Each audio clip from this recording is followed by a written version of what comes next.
Okay, so I couldn't figure out while driving how to turn off CarPlay. So this is going to be using my car's mic, but I think it's going to be fine. Then another meta comment about this whole thing is that I'm realizing, what I'm thinking is that what I want to do is do this free-flowing, rambling thing while I drive, because it just sort of gives me something to do on my commute other than listen to audiobooks or music or whatever. But then I also have the goal of sharing publicly on Instagram, not to sort of actually reach the public, more so just to share with people I know, but still just leaving it public just because.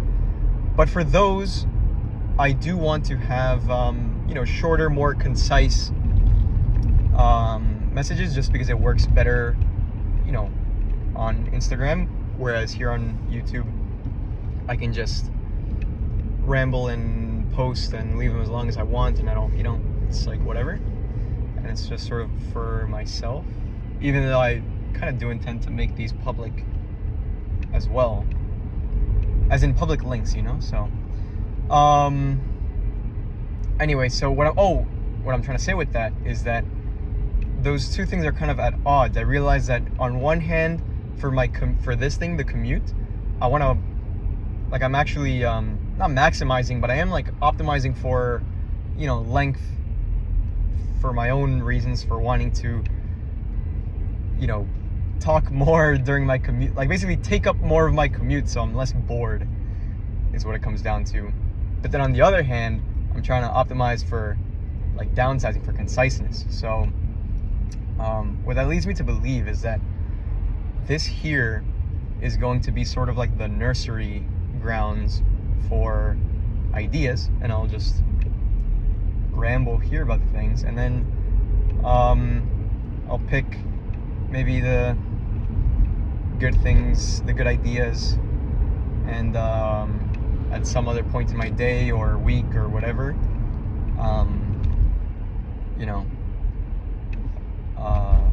film them again, but in a format better suited for easy sharing. Also, I don't want to take up people's time. I do want to share my ideas and stuff just for fun with people, but I also don't want them to have to commit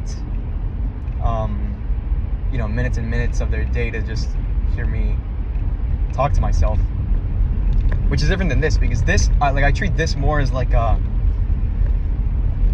just me talking to the camera, me talking to myself sort of thing, but then also sharing it publicly, just sort of to share it. But I don't actually expect people to listen to this, or expect people to commit to the time. If you catch yourself, I guess, listening to this or committing time, well, that's cool. I still like to, the best kind of interaction is when, if I share something with someone that I wrote or that I made, just a friend, and then they're like, oh, I liked this part, or then it just leads to a conversation, right? Because then I just feel like it's a conversation that wouldn't have happened had I not done this and had they not listened, right? So if you keep listening to these YouTube things, then you still want to have a conversation about something. That's cool. It's fun. But then the rest of it, the idea that I have for the Instagram thing is, again, still mainly for friends and people I know, still for spawning conversations, but without taking so much of other people's time, being sort of being respectful of other people's time, and cutting it down so they can get the message and not have to spend minutes like this hearing me just ramble, and to keep their attention and all of these things. Okay, well, with that being said, the idea that I wanted to talk about today, that I thought about while making my peanut butter and jelly sandwich this morning, is another idea that's been floating around my subconscious for, I would say, months, if not more than a year.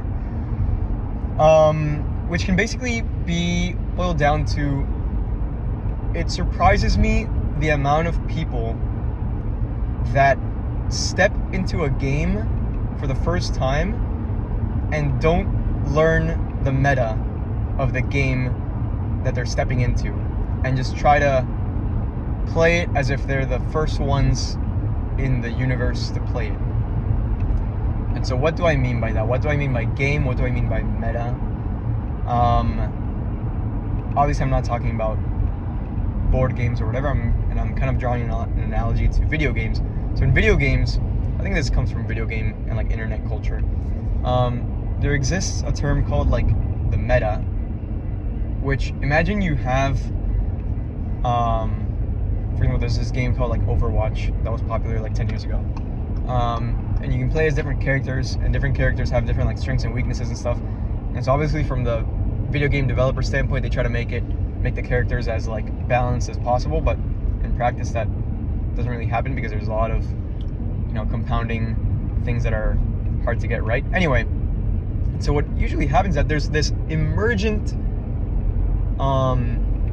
pattern among the, you know, collective amount of players that are playing this game, where sort of like slowly, or actually sometimes very quickly if there's a lot of players, you know, players discover and share like advantages and like imbalances, and they, you know, then it quickly, what should be, oh, I have 26 characters that I can play in this game, quickly becomes, you know, through the internet and through just like collective experimentation and knowledge sharing, is, oh, hey, actually out of the 26, these 5 or these 10 or whatever are actually like overpowered, or like, you know, these are the ones that you really should be playing, and you'll be better off, because if you play another one, it might be fun, but if you're trying to like win or whatever, you know, then you're just going to be at a disadvantage against other players that are playing the good players, the players that are part of the meta. So the meta is basically just a term for like the, I don't know, I guess like the pattern. I guess maybe I could look up a better definition of this instead of trying to come up with my own. Yeah, so it's just like learning the best, I guess, in a more real world terms. It's like learning the best practices of what you're doing, like the learned, you know, the hard-fought battles that have come before you, and their lessons, so that you don't have to go through those same things. Again, I guess that's straying away from the video game stuff, but it's like, recognize that there's been a lot of humans that have come before you that have done what you are doing now, and have committed mistakes, and they're like going onto this field, when, you know, when they, the first to go out onto the field, don't know where the landmines are, but very rarely are you the first to go out onto a field. And so when you go on the field, you don't need to worry too much about where the landmines are, because there's a lot of people that have gone before you on this field and have placed markers. You know, they themselves have stepped on the landmines, and then others have placed markers for you to see that you should step somewhere else. And there's a path that emerges through the field where you are safe from the landmines, and in fact it's actually optimized because it's the fastest. It turns out, you know, you see the grass, you see the trail that, you know, forms from the grass. There's someone behind me that I need to pass by because they're in a BMW and they're always the most annoying in terms of tailgating me. Go ahead, buddy. So you see the well-trodden path through the grass because it's, you know, it has less grass. What's the name for that? For when,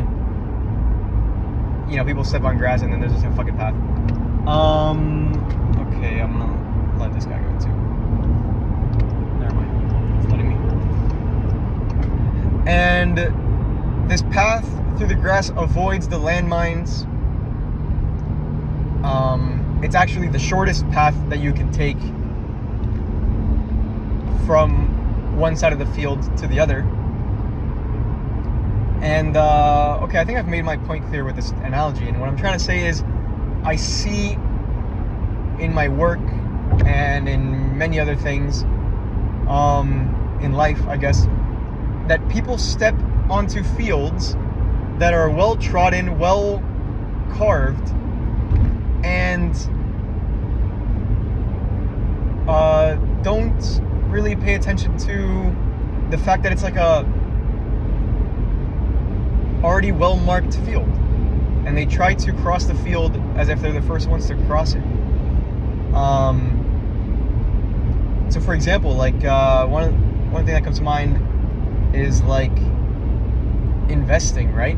Think about how many financial scams, financial, inefficiencies, or not inefficiencies, like, think about how many things exist, like financial investments exist, that try to get normal average people to put their money in to prop up the value. And think about how few of them, like the 0.001% that maybe I just out of luck just like beat the market, right?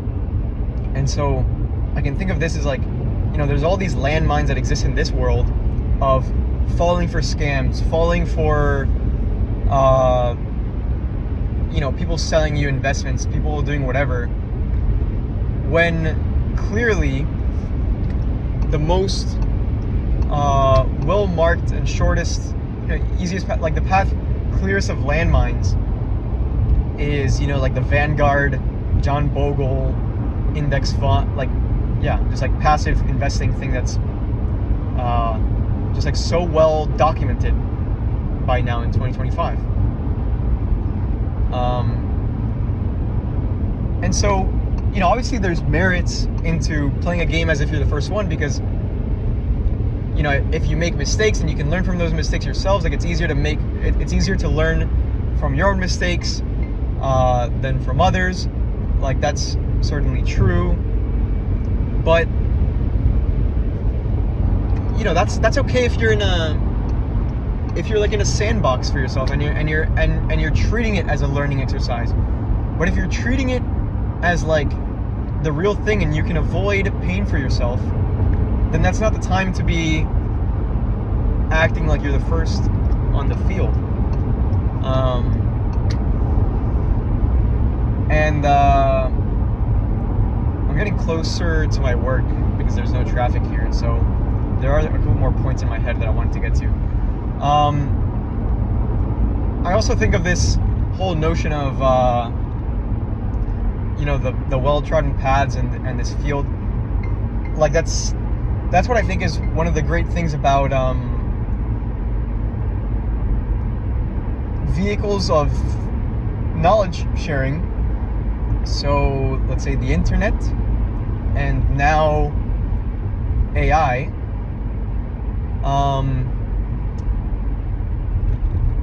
Oh, actually this thing wanted me to keep going on the highway. Okay, hold on, I'm distracted. Give me a second. Okay, never mind.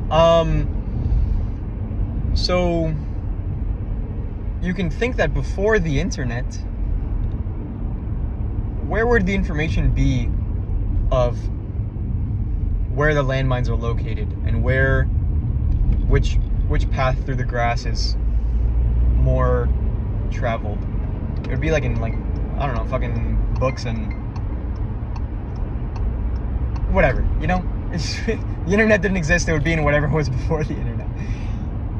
I'm too lazy to enumerate these things or try, because you get the point.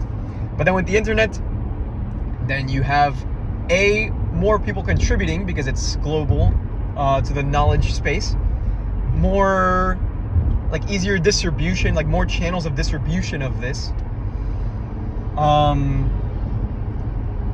And yeah, so now I guess I skip forward through the point. You know, now with AI, I think that's one of the biggest value captures of AI. It's like just the from a distribution sense, it increases the distribution of the knowledge of these maps of the fields to people. And so people say, you know, people critique AI and they say, oh, it's not doing anything new. It's not, you know, maybe they can critique that right now in 2025, it can't find the landmines itself if it's a not so trodden field. It can't, you know, find the shortest path to cross the field. But then the thing is, and I think what these people fail to realize is that the grand majority of the human population in the world, day after day, trip over extremely documented, extremely well-known landmines. And so I think the internet has helped in getting these maps of the landmines to them, but clearly it's not enough because we're in 2025 and the internet has existed for a while, and they just don't even realize that the map exists. Like, I think it's like people don't realize that, like, people don't really think, like, step outside of themselves and realize that they're not the first to cross this field. They're actually the 2 billionth person, or I guess that's extreme. That would be like a very universal global problem, but call it even, they're not the first, they're the 10,000th. And it turns out that on the internet, 500 of the 10,000 that have come before you, maybe 500 is, you know, I'm just making up numbers, but maybe even 10, you know, someone on the internet has shared their knowledge from when they crossed the field. And I guess it's also like, it probably follows like a Pareto law, you know, like the first you know, X many people to mark these landmines, it's going to be the most common landmines, and it's going to be the ones that people fall the most for. So,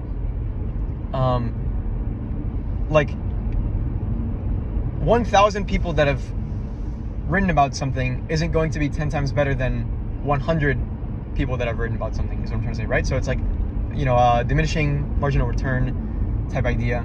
I'm trying to skip forward here because I'm actually getting to my work, and so I want to wrap this up.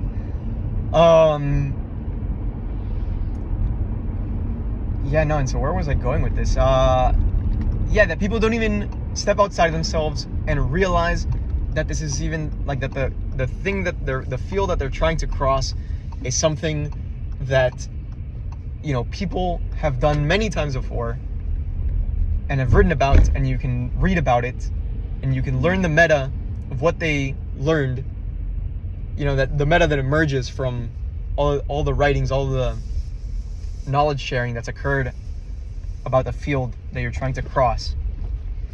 And people think that they just have to do it by themselves, and that's really fucking stupid. Okay, I think there's more that I have to say about this, but I guess I got here and I think I've made part of my point. So see you later.